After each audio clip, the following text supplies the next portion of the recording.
ओम शांति। 28/5/21 की वाणी है।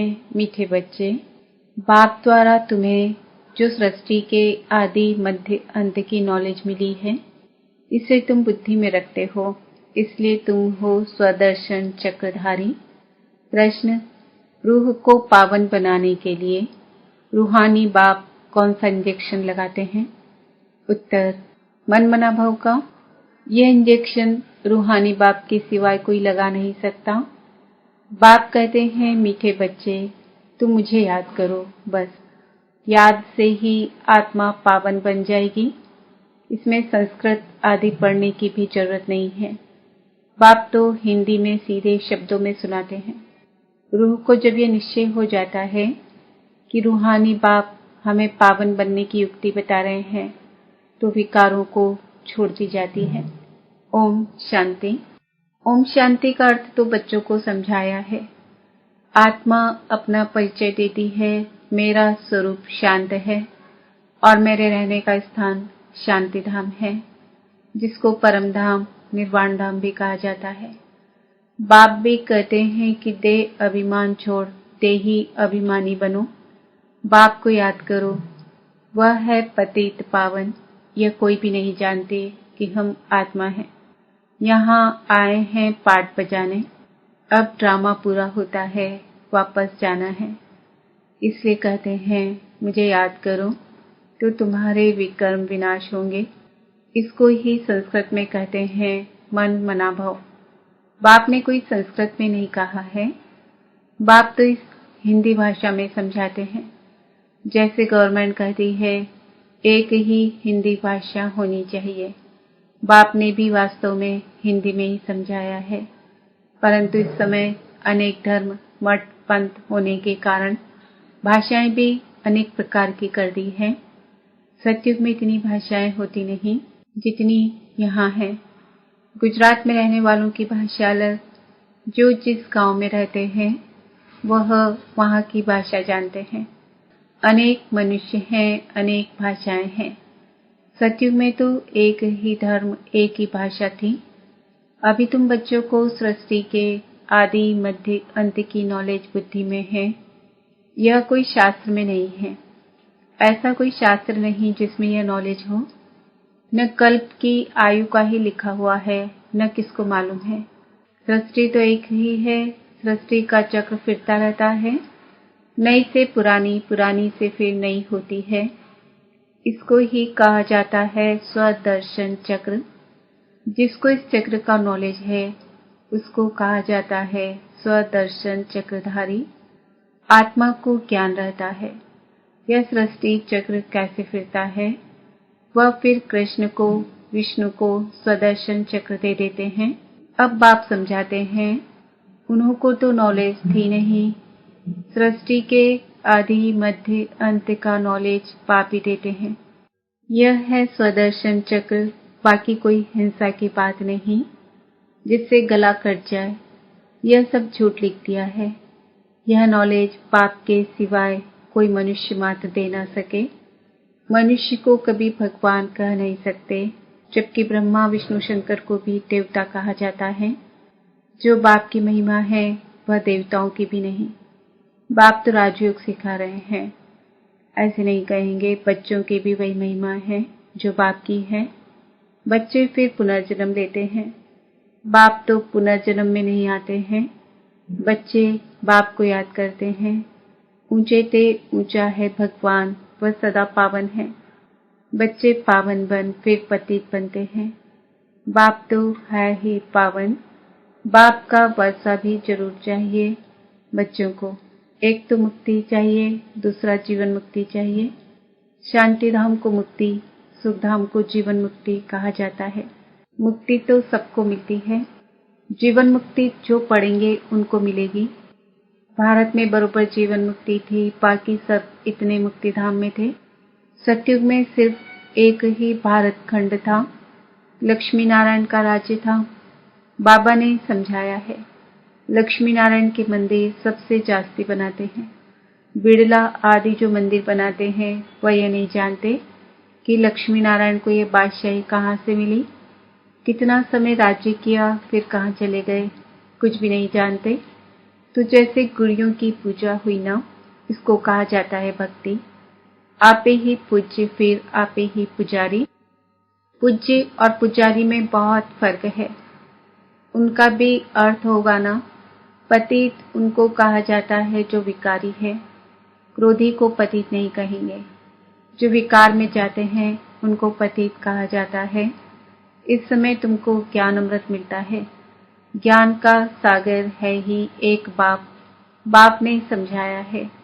यह भारत ही सतो प्रधान ऊंचते ऊंच था, अभी तमो प्रधान है। यह तुम्हारी बुद्धि में है। यहाँ कोई राजा ही तो है नहीं। यह है ही प्रजा का प्रजा पर राज्य। सतयुग में बहुत थोड़े होते हैं, अभी तो कितने हैं। विनाश की तैयारियां भी होती है। दिल्ली परिस्थान तो बनना ही है, परंतु यह कोई जानते नहीं है। वो तो समझते हैं यह न्यू दिल्ली है। इस पुरानी दुनिया को पलटाने वाला कौन है, यह किसको पता नहीं है। कोई शास्त्र में भी नहीं है। समझाने वाला एक ही बाप है। अभी तुम बच्चे नई दुनिया के लिए तैयारी कर रहे हो। कौड़ी से हीरे मिसल बन रहे हो। भारत कितना सॉल्वेंट था, दूसरा कोई धर्म नहीं था। अभी तो अनेक धर्म है। अब रहमदिल बाप को याद करते हैं।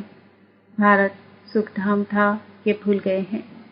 अब तो भारत का क्या हाल है। नहीं तो भारत हेवन था। बाप का जन्म स्थान है ना, तो ड्रामा अनुसार उनको तरस आ जाता है। भारत तो प्राचीन देश है।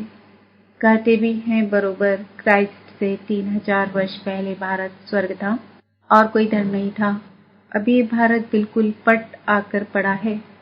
गाते तो हैं भारत हमारा देश सबसे ऊंच था, नाम ही था हेवन स्वर्ग। भारत की महिमा का भी कोई को पता नहीं है। बाप ही आकर भारत की कहानी समझाते हैं। भारत की कहानी माना दुनिया की, इसको सत्यनारायण की कहानी कहा जाता है। बाप ही बैठ समझाते हैं। पूरे 5000 वर्ष पहले भारत में लक्ष्मी नारायण का राज्य था, जिन्हों के चित्र भी हैं। परंतु उनको ये राज्य कैसे मिला। सतयुग के आगे क्या था, संगम के आगे क्या था, कलयुग। यह है संगम युग, जिसमें बाप को आना पड़ता है। क्योंकि जब पुरानी दुनिया को नया बनाना हो तभी मुझे आना पड़ता है, पतित दुनिया को पावन बनाने। मेरे लिए फिर कह दिया है सर्वव्यापी, युगे युगे आता है, तो मनुष्य ही मूझ गए हैं। संगम युग को सिर्फ तुम जानते हो। तुम कौन हो, बोर्ड पर लिखा हुआ है, प्रजापिता ब्रह्मा कुमार कुमारी। ब्रह्मा का बाप कौन, शिव ऊंचते ऊंच। पीछे है ब्रह्मा, फिर ब्रह्मा द्वारा रचना होती है। प्रजापिता तो जरूर ब्रह्मा को ही कहा जाता है, शिव को प्रजापिता नहीं कहेंगे। शिव सभी आत्माओं का निराकार बाप है। फिर यहाँ आकर प्रजापिता ब्रह्मा द्वारा एडॉप्ट करते हैं। बाप समझाते हैं मैंने इसमें प्रवेश किया है। उन द्वारा तुम मुख्य वंशावली ब्राह्मण बने हो। ब्रह्मा द्वारा ही तुमको ब्राह्मण बनाए, फिर देवता बनाता हूँ। अभी तुम ब्रह्मा के बच्चे बने हो। ब्रह्मा किसका बच्चा, ब्रह्मा के बाप का कोई नाम है, वह है शिव निराकार बाप। वह आकर इनमें प्रवेश कर एडॉप्ट करते हैं, मुख्य वंशावली बनाते हैं। बाप कहते हैं मैं इनके बहुत जन्मों के अंत में प्रवेश करता हूँ। यह हमारा बन जाता है। संन्यास धारण करते हैं। किसका संन्यास, 5 विकारों का। घर बार छोड़ने की दरकार नहीं। गृहस्थ व्यवहार में रहते पवित्र रहना है। मामेकम याद करो तो तुम्हारे विकर्म विनाश हो जाएंगे। यही योग है जिससे खाद निकल जाती है और तुम सतो प्रधान बन जाते हो। भक्ति में तो भल कितने भी गंगा स्नान करें, जब तप आदि करें, नीचे उतरना जरूर है। सतो प्रधान थे, अब तमो प्रधान है। फिर सतो प्रधान कैसे बने, सो सिवाय बाप के कोई रास्ता बता ना सके। बाप तो बिल्कुल ही सहज रीति बताते हैं। मामेकम याद करो। यह आत्माओं से बात करते हैं, कोई गुजरातियों व सिंधियों से बात नहीं करते। यह है ही रूहानी ज्ञान। शास्त्रों में है जिस्मानी ज्ञान, रूह को ही ज्ञान चाहिए, रूह ही पतित बना है, उनको ही रूहानी इंजेक्शन चाहिए। बाप को कहा जाता है रूहानी अविनाशी सर्जन। वह आकर अपना परिचय देते हैं कि मैं तुम्हारा रूहानी सर्जन हूँ। तुम्हारी आत्मा पतित होने के कारण शरीर भी रोगी हो गया है। इस समय भारतवासी तथा सारी दुनिया नरकवासी है, फिर स्वर्गवासी कैसे बन सकती है, सो बाप समझाते हैं। बाप कहते हैं मैं ही आकर सब बच्चों को स्वर्गवासी बनाता हूँ।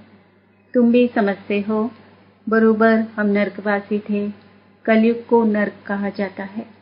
अब नरक का भी अंत है। भारतवासी इस समय रौरव नरक में पड़े हैं। इसको सावरंटी भी नहीं कहेंगे, लड़ते झगड़ते रहते हैं। अब बाप स्वर्ग में ले जाने लायक बनाते हैं तो उनका मानना चाहिए। अपने धर्म शास्त्र को भी नहीं जानते हैं, बाप को ही नहीं जानते। बाप कहते हैं मैंने तुमको पतित से पावन बनाया था, न कि श्री कृष्ण ने। कृष्ण तो पावन नंबर 1 था, उनको कहते भी हैं श्याम सुंदर। कृष्ण की आत्मा पुनर्जन्म लेते लेते अब श्याम बनी है। काम चिता पर बैठ काले बने हैं। जगदम्बा को काली क्यों दिखाते हैं, यह कोई नहीं जानते हैं। जैसे कृष्ण को काला दिखाया है, वैसे जगदम्बा को भी काला दिखाते हैं। अब तुम काले हो, फिर सुंदर बनते हो। तुम समझा सकते हो भारत बहुत सुंदर था। सुंदरता देखनी हो तो अजमेर में देखो। स्वर्ग में सोने हीरे के महल थे, अभी तो पत्थर पित्तर के हैं, सब तमो प्रधान हैं। तो बच्चे जानते हैं शिव बाबा ब्रह्मा दादा दोनों इकट्ठे हैं, इसलिए कहते हैं बाप दादा। वर्षा शिव बाबा से मिलता है। अगर दादा से कहेंगे तो बाकी शिव के पास क्या है। वर्षा शिव बाबा से मिलता है ब्रह्मा द्वारा। ब्रह्मा द्वारा विष्णुपुरी की स्थापना। अभी तो रावण राज्य है, सिवाय तुम्हारे सब नरकवासी हैं। तुम अभी संगम पर हो, अभी पति से पावन बन रहे हो, फिर विश्व के मालिक बन जाएंगे। यह कोई मनुष्य नहीं पढ़ाते हैं। तुमको मुरली कौन सुनाते हैं, शिव बाबा। परमधाम से आते हैं, पुरानी दुनिया पुराने शरीर में। कोई को निश्चय हो जाए तो फिर बाप से मिलने के सिवाय रह ना सके। पहले बेहद के बाप को तो मिले, ठाड़ नहीं सकेंगे। कहेंगे बेहद का बाप जो स्वर्ग का मालिक बनाते हैं, उनके पास हमको फौरन ले चलो। देखे तो सही शिव बाबा का रथ कौन सा है। वो लोग भी घोड़े को श्रृंगारते हैं, पटका निशानी रखते हैं। वह रथ था मोहम्मद का, जिसने धर्म स्थापन किया। भारतवासी फिर बेल को तिलक दे मंदिर में रखते हैं। समझते हैं इस पर शिव की सवारी हुई। अब बेल पर तो न शिव की न शंकर की सवारी है, कुछ भी समझते नहीं। शिव निराकार है, वह कैसे सवारी करेंगे। टांगे चाहिए जो बैल पर बैठ सके।